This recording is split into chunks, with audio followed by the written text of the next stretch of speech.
Well, we've been on the ground in Florida for less than 24 hours, got in late last night, and already we have been utterly bombarded, dare I say berated, by negative political ad after negative political ad, a few of them from the candidates themselves, but the vast majority from unaffiliated, uncoordinated, unassociated, secretly run SuperPACs.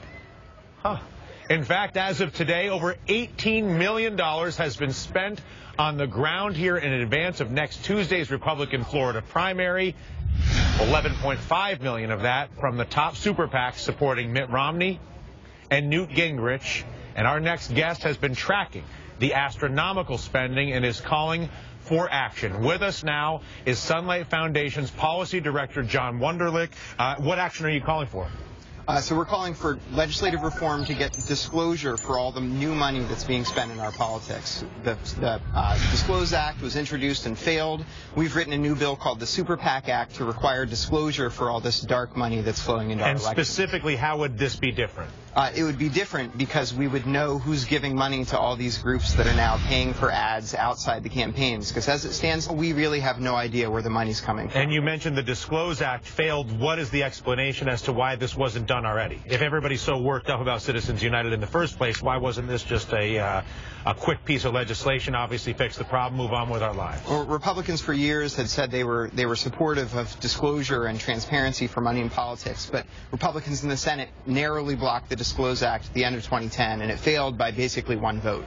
And then throughout all of 2011, the issue basically disappeared, and now suddenly it's resurging because the flood of money into our elections that we all were worried about is starting to come true. And so the new piece of legislation, before we move on, is called what? The SuperPAC Act. And if they want to learn about it, folks want to learn about it, where do they go? SunlightFoundation.com, and you can find out more about it. Let's talk about why money is, you say money is way more influential and way more important in a state like Florida than it was in Iowa or New Hampshire or, for that matter, South Carolina. Why? The reason is that Florida is not a retail politics state. You can't win Florida by going door to door and meeting in town halls and diners.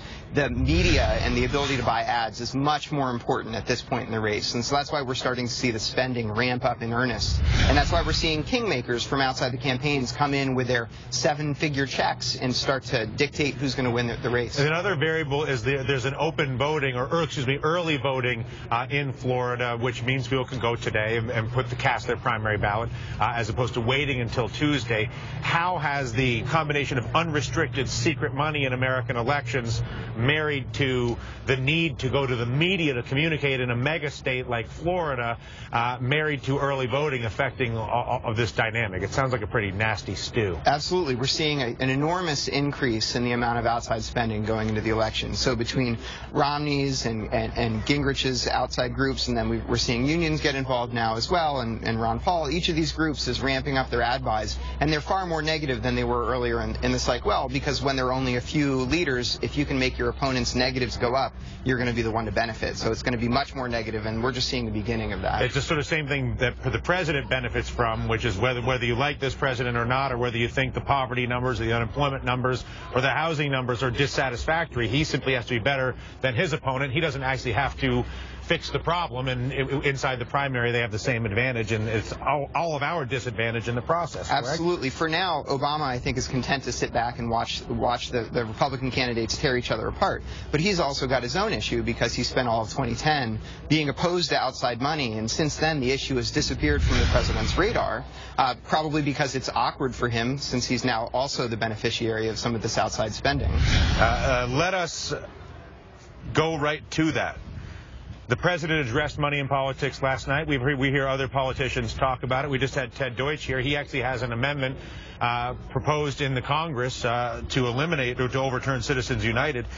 Your base statement, and I think it's dead on, is do not think that politicians are serious on the issue of money in politics, whether it's a Republican, a Democrat, the president, or the most junior congressperson, unless they have already actually done something, anything, to try to fix it. What could they do? What should be on that list? I mean, we talk about the amendment, but we know that that's a significant undertaking for this country.